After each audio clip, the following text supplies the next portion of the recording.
7h34, estamos de volta pela nossa Jovem Pan com o nosso Jornal da Manhã, edição Cuiabá, e hoje estamos recebendo a presidente da Ordem dos Advogados de Mato Grosso, Gisela Cardoso. Bom dia, Gisela, tudo bem? Bom dia, Paulo, bom dia, Vinícius, bom dia aos ouvintes da Jovem Pan, sempre uma grande satisfação estar falando com vocês. Essa manhã meia fria hoje aqui em Cuiabá, né? 17 graus hoje, né? Ontem estava mais. Falando em ontem teve um ato aí em defesa da segurança, né, dos advogados. Tem algumas coisas que a gente vai discutir neste programa aqui, a partir de agora. Queria que você dissesse como é que foi esse ato realizado ontem. Isso, Paulo. Fizemos ontem na abertura do nosso Encontro Nacional da Jovem Advocacia. O OAB Mato Grosso está sediando o Encontro Nacional da Advocacia Brasileira, da Jovem Advocacia Brasileira. E ontem, no início deste encontro, nós fizemos um ato nacional, um ato solene nacional, em defesa da advocacia, pela criação de um plano nacional de proteção ao exercício da advocacia, uma iniciativa da OAB Mato Grosso. Nós encaminhamos ao presidente do Conselho Federal da OAB, sugerindo, requerendo a criação desse plano nacional com medidas que venham a proteger o exercício da advocacia. E ontem, no início do nosso encontro, nós fizemos um grande ato em defesa da advocacia contra a violência, com a participação da advocacia brasileira. Como eu disse, estivemos aqui participando do ato o presidente da OAB de Minas Gerais, a presidente da OAB São Paulo, o presidente da OAB Roraima, o presidente da OAB Goiás, né, além de representantes da advocacia de praticamente todo o país e a advocacia mato-grossense. Um ato que marca um posicionamento da Ordem dos Advogados do Brasil contra essa escalada de violências contra a advocacia. Nós tivemos dois casos bem próximos aí, né? No final, em dezembro, tivemos o Zampieri, que foi assassinado. Aqui em Mato Grosso, né, Paulo? Sim, aqui em Mato Grosso. Estamos falando daqui, claro. Mas, como foi um ato nacional, então é importante destacar que o objetivo do ato é a defesa da advocacia brasileira. Nós tivemos no último ano diversos casos, né? Nós destacamos ontem, em Minas Gerais teve 2 advogados assassinados, ainda em 2024. Em Rio Grande do Norte, 2 advogados assassinados, uma advogada na frente da delegacia, quando saía da delegacia com seu cliente, um advogado no Rio de Janeiro, em frente ao seu escritório, em situação muito semelhante, assassinato em Goiás, no Espírito Santo. Então, no Brasil, no último ano, foi uma série de assassinatos de advogados. Por isso, a realização do ato aqui em Mato Grosso, que infelizmente também foi palco de mais uma violência contra advogado. Como você disse, no período de 7 meses, 2 advogados mortos. Você defendeu, ou foi uma ideia em conjunto, de lei específica para agravamento no caso de assassinato de advogados? Isso, nós encaminhamos para o Conselho Federal agora uma proposta da criação de um plano nacional em defesa da advocacia, de proteção ao exercício da advocacia. Neste encaminhamento nós sugerimos, né, como pilares, como pautas para a construção desse plano, em primeiro, uma atuação conjunta na busca da aprovação de 3 projetos de leis que já estão em trâmite no Congresso Nacional, que tem como objetivo essa proteção, esse cuidado com a vida do advogado. Um projeto de lei prevê a possibilidade do advogado requerer medidas protetivas quando ele se encontrar em condições de ameaças no exercício da profissão. O outro prevê a possibilidade de qualificação do homicídio. O homicídio praticado contra advogado no exercício da profissão tornar-se homicídio qualificado. E o terceiro projeto é o projeto que trata da isonomia entre os atores do sistema de justiça, onde se discute a possibilidade de concessão do porte de armas também ao advogado, sendo que hoje ele é o único dos atores do sistema de justiça que não tem esta prerrogativa. Dentro dessas propostas, nós sugerimos outras, como a criação de comissões permanentes no âmbito das seccionais e no âmbito do Conselho Federal para trazer medidas também de proteção, a criação de um fundo de assistência ao advogado que está sendo ameaçado para que ele possa ter um auxílio no custeio com a sua defesa pessoal, o requerimento de leis que prevê a agilidade no processamento de inquéritos ou processos que remetem à violência contra o advogado, entre outras medidas. Então, a ideia é uma construção de um projeto, de um plano, o que já foi acatado pelo presidente em exercício, o Dr. Rafael Worm, que já sinalizou da criação de uma comissão nacional para dar prosseguimento a esta ideia. Olha, com relação ao porte de arma, eu, sinceramente, analisando inclusive as imagens do Renato, né, e a forma com que foi do próprio Zampieri, independente se estivesse armado ou não, não ia ter tempo para nada. Talvez uma reação de um assalto, alguma coisa diferente. Agora, em crime de execução, dificilmente você tem condições de reagir, né? Você tem tempo para reagir, né? Geralmente, execução é um crime covarde que chega e te pega absolutamente distraído pelas costas, da melhor maneira possível para o assassino. Mas tem gente que se sente, tem gente que se sente segura com uma arma, mas outro detalhe. Com relação à qualificação, colocar aqui para a discussão, se nós formos pegar por profissão, vários profissionais são assassinados no Brasil por conta disso. Jornalistas, radialistas, várias profissões têm isso, né? Todo dia que morre alguém, mesmo que o cara seja bandido, ele tem uma profissão. É um profissional de alguma coisa, ele ganha a vida com aquilo, né? E agora eu queria colocar na discussão a atuação do advogado. Principalmente os criminalistas, que acabam, por exemplo, o crime pode ser o mais hediondo possível, terá um advogado para defender, porque faz parte da legislação. Isso é obrigação do aparato judiciário de dar oportunidade à pessoa se defender, e ela é feita por conta de um advogado. Nós temos o crime organizado avançando muito em todo o país, e pessoas, advogados, que defendem uns porque são obrigados na questão de ser lá um defensor público, outros porque é a sua profissão, ele não olha a quem ele está defendendo, olha quem está ali na condição de precisar dos seus trabalhos. Mas quando você se aproxima disso, você não se aproxima também de um risco maior? Paulo, a advocacia, e eu já tive a oportunidade de falar isso mais de uma vez, a advocacia necessariamente... Deixa eu só ficar mais claro para quem está nos ouvindo. Se a senhora me defender um dia numa causa e a gente perder, a senhora pode ficar tranquila, nós dois. Mas o chefe do comando de algum lugar pode não gostar muito de uma ação em que o advogado falou, não, isso é fácil. Vai além do crime organizado. A advocacia, ela lida com conflitos de todas as espécies, conflito familiar. E aí veja o tamanho disso, muitas vezes é a guarda de um filho, é um patrimônio de uma família que ali é discutido. Um conflito trabalhista, que muitas vezes o empregado, o empregador abre mão ou perdem ou deixam de ganhar também o resultado do trabalho de uma vida inteira. Conflitos agrários que envolvem terras, que são, historicamente é conflitante. O crime organizado, então a advocacia necessariamente, ela envolve conflitos e que geralmente uma das partes não vai sair satisfeita. Né? Mesmo quando se faz um acordo, né? Ali uma das partes não está inteiramente satisfeita. Então, por isso, o advogado ele vive um cotidiano de conflitos de terceiras pessoas, através dos quais ou nos quais ele atua na defesa de uma das partes. Então, isso por si só gera uma situação de risco. Outra coisa, e você fala da advocacia criminal, é a defesa daquele que está sendo, do cidadão que está sendo acusado ou que está respondendo um crime. Advogado não defende crime. E isso é muito importante a gente deixar claro. O advogado defende o direito daquela pessoa que responde um processo ou que está sendo investigada de ter a sua defesa, porque isso é constitucionalmente garantido. Em hipótese alguma, advogado defende crime. Agora, outra coisa também diferente, e você avança um pouco, é o advogado que deixa deixa o exercício da profissão, da advocacia, da defesa dos direitos, para se envolver com o próprio crime. Aí é totalmente diferente, e nós não estamos mais falando de advogados, né? Agora, o exercício da advocacia, a defesa daquele que lhe contrata, né, para exercer esse direito de defesa, isso é sagrado. E isso não pode, em hipótese alguma, ser confundido com defesa de crime. Advogado defende direito de defesa, não crime.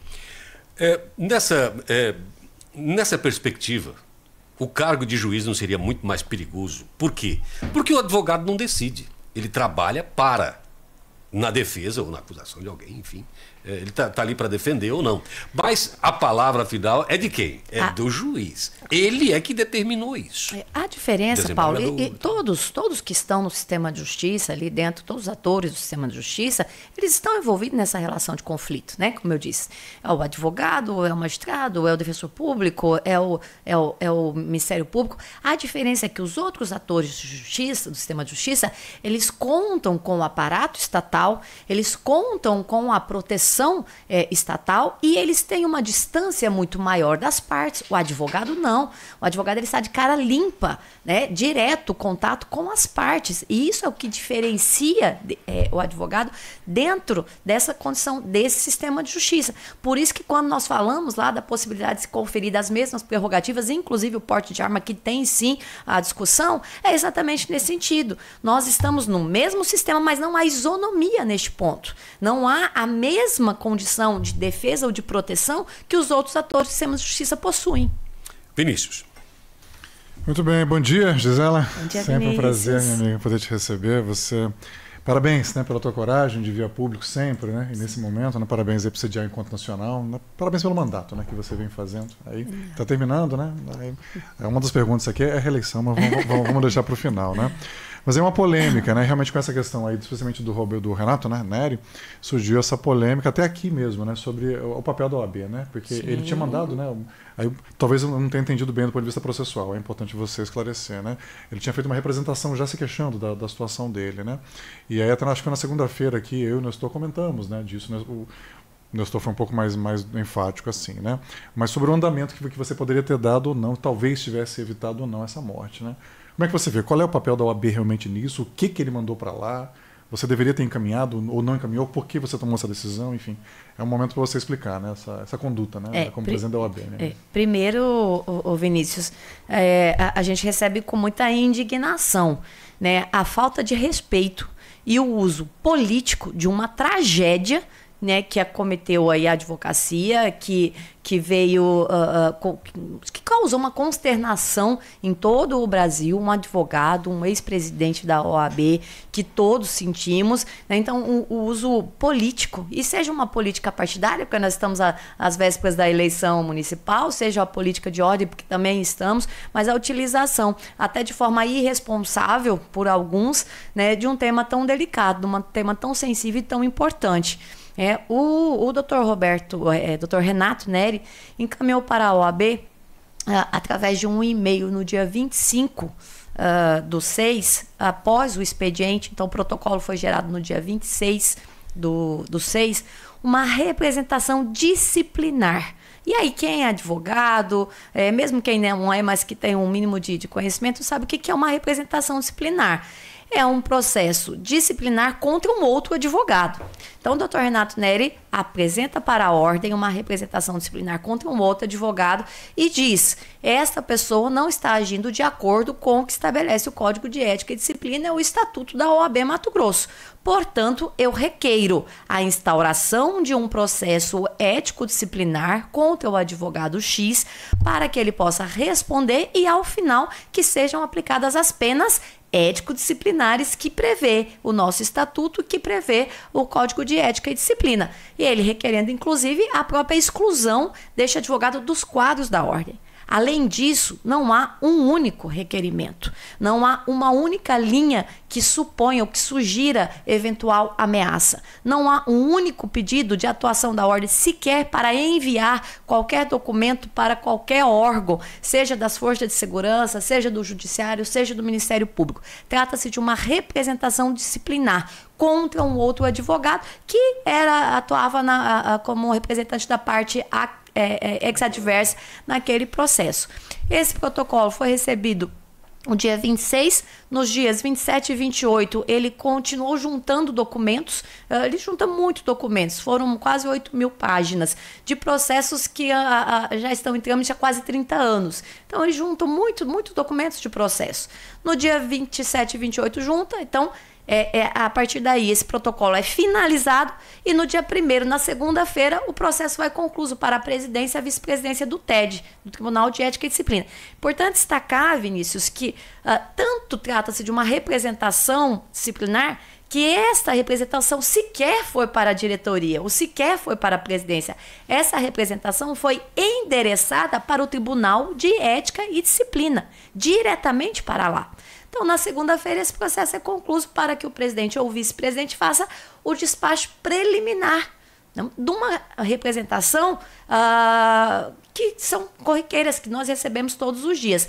Infelizmente, isso foi concluído na segunda. Infelizmente, na sexta-feira, o doutor Renato foi vítima desse trágico acidente. Então, é importante falar, a ordem, trágico crime, atentado, a ordem em nenhum momento foi omissa, seja de que forma for. Seja em relação à representação, seja em relação à eventual denúncia, até porque nós não recebemos denúncias, pedido de proteção ou alegação de ameaças. Eu conversei com o doutor Renato 2 semanas antes, eu encontrei em um restaurante, conversamos, ele me convidou para ir ao escritório dele, para falarmos sobre política, que ele gostava muito também.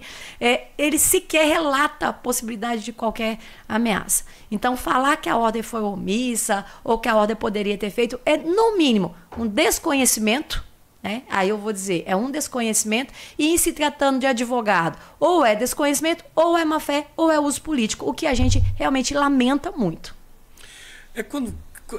Estamos falando aqui de um advogado que conhecia bem seus direitos e as instituições e o funcionamento delas.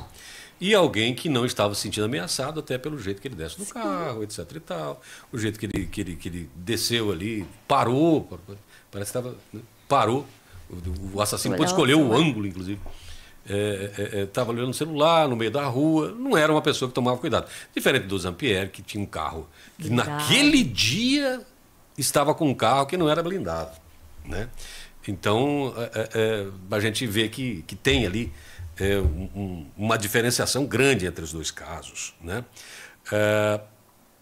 E, claro, acredito que o que a senhora expôs aqui, agora falando para os leigos, é o seguinte: o encaminhamento da documentação feita, ela tem um encaminhamento normal, e foi seguido isso. E para as pessoas não esquecerem que o Renato sabia muito bem os procedimentos que ele teria que tomar se ele precisasse de qualquer tipo de segurança extra ou proteção. Isso é simples. Ele não ia pedir poderia até pedir à OAB, mas pediria diretamente à Secretaria de Segurança e encaminharia os pedidos necessários. A última vez que você esteve aqui, Gisela, nós fomos falar em eleição, você falou, não, isso está longe. Aí você foi provocado no sentido de reeleição, você falou, não decidi. E, enfim, estamos mais próximos da eleição, e você, como se posiciona e como é que você vem para essa outra eleição? Paulo, né? Exatamente, acho que a última vez que eu tive foi em janeiro, no início do ano, então a nossa preocupação sempre foi e continua sendo o nosso mandato, a gestão. Eu tenho uma gestão até dia 31 de dezembro, uma gestão que, graças a Deus, vem representando a advocacia, uma gestão de muita entrega, de muito trabalho em prol da advocacia. Então, realmente, aquele momento estava muito longe, hoje já estamos mais próximos, né? Mas hoje nós estamos aí começando construções de projetos, né? Já há alguns projetos, algumas pessoas se colocando à disposição da advocacia para concorrer. Nós temos hoje um provimento do Conselho Federal que proíbe a campanha extemporânea, que proíbe inclusive a pré-campanha. Então há um cuidado, a gente precisa até para não violar a própria legislação do nosso sistema, há um cuidado, mas nós estamos num projeto de construção. Estou à disposição da advocacia, estou à disposição do grupo dos advogados que estão acompanhando, que estão fazendo parte da gestão, e esperamos que nós tenhamos, sobretudo, eleições limpas, que nós tenhamos uma campanha respeitosa, até porque, Paulo, todos somos advogados. A eleição acaba num dia, no outro dia nós continuamos com a nossa OAB ativa, exercendo a advocacia, nos encontrando nos fóruns, nos tribunais, nas mesas de audiência. Então, o que a gente espera é que haja, sobretudo, respeito com as pessoas que se colocam à disposição, com os candidatos, respeito com a instituição e respeito com a advocacia, sobretudo porque nós temos um eleitorado qualificado. Infelizmente, alguns pré-candidatos tentam tratar a advocacia como um eleitorado um eleitorado de massa diferente do que é a advocacia. Somos todos advogados e advogadas que conhecem o sistema ou devem conhecer o sistema e que sabem exatamente escolher uma advocacia sem que sejam alvos ou sem que sejam utilizados com fake news, com mentiras falsas, com ataques, com agressões que a advocacia definitivamente, eu tenho certeza, não vai admitir. Olha, isso chamado de reeleição, claro que é diferente da política, estamos falando de uma instituição à parte, mas tem a sua política interna. Eu vou te fazer uma pergunta que a gente faz para político normal, partidário. Né?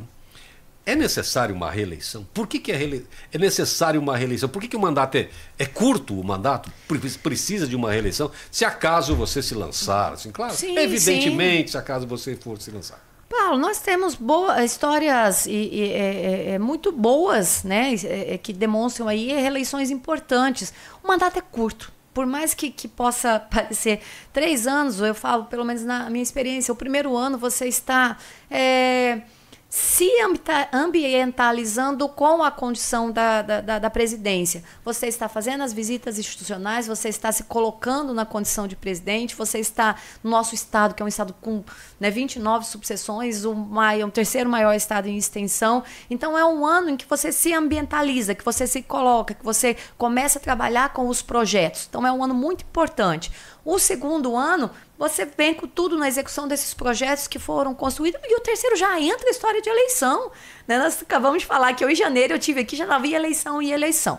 E aí, por exemplo, nós temos um mandato, como eu falei, de muita entrega e de muitos projetos que estão encaminhando, que estão avançando.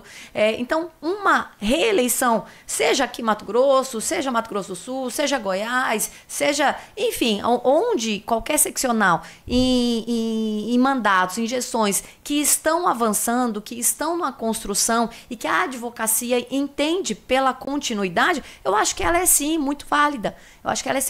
É claro que com a reformulação de pontos estratégicos, com a reformulação de equipes, com novas ideias, isso tudo faz parte também de uma reeleição. Né? Então, eu acho que é válida, sim, e vai depender da avaliação de quem se coloca à disposição, vai depender da avaliação, né, da advocacia que está ali vivendo aquela gestão naquela seccional. Vinícius? Então, Gisela, uma outra pergunta também, outro tema polêmico, é o judiciário aqui de Mato Grosso, né? Porque é importante lembrar, isso você sabe melhor do que ninguém, né? Mas é importante levar para o público, a OAB não é um sindicato de advogados só, né? Ela tem um papel importantíssimo na defesa da legalidade, sim, da ordem, né? Do ordenamento jurídico, né? Tanto que ela é parte legitimada pela Constituição para ajuizar ações, né? ADIs, né? Ações de inconstitucionalidade e por aí vai.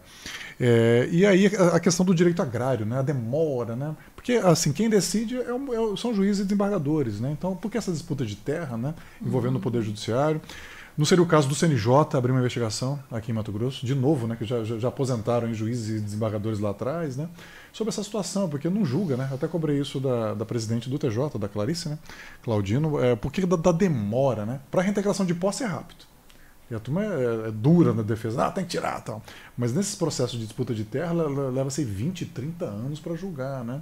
Como é que você vê isso? Seria o caso, talvez, de uma atenção maior do CNJ aqui em Mato Grosso? A morosidade do sistema judicial do Brasil é um problema, né, de anos, né? Aqui em Mato Grosso não é diferente, especialmente envolvendo conflitos agrários. Nós temos uma comissão de direito agrário também bastante atuante, uma comissão do direito fundiário também bastante atuante, faz parte das comissões formadas pelo Tribunal de Justiça, visando sempre dar essa celeridade, visando fazer com que os processos andem.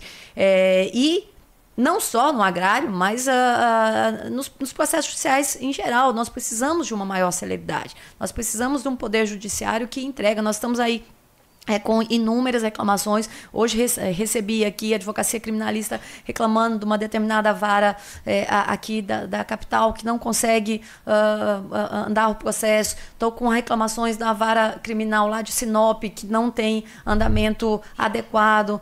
Chapada dos Guimarães pediu uma reunião com a corregedoria. Então hoje o nosso estado vive um momento de muita reclamação por parte da advocacia no que tange a morosidade na entrega da prestação jurisdicional. Nós sabemos das dificuldades, das deficiências. Nós temos hoje, de acordo com a própria presidente Bardolga Clarice, um déficit de 16 magistrados, há 16 vagas abertas, né? Ela está iniciando um novo processo, um novo concurso para preencher essas vagas, mas isso é a longo prazo. Então nós precisamos hoje de respostas para o problema imediato. Eu estive há um mês, talvez menos, atrás, em Pontes e Lacerda, que sofre um problema grande também de morosidade por falta de magistrado.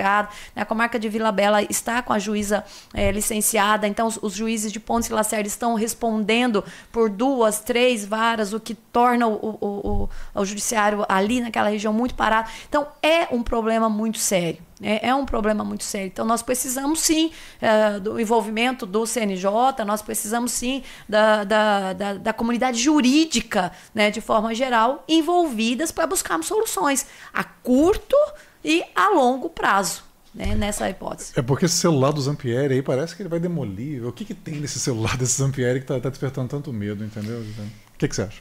O celular do Zampieri hoje está no CNJ, né? E aí... hoje, de concreto, ou pelo menos que foi publicizado, não tive informação, mas há algo pelo despacho do próprio desembargador, do ministro corregedor Salomão. Ele sugere, né, que há ali sugestões ou que há possibilidade de envolvimentos do judiciário em situações que seriam irregulares. Então, por isso que ele faz no despacho dele, ele traz para o CNJ esse celular, né? Então, o que nós esperamos, Vinícius, é que seja tudo esclarecido.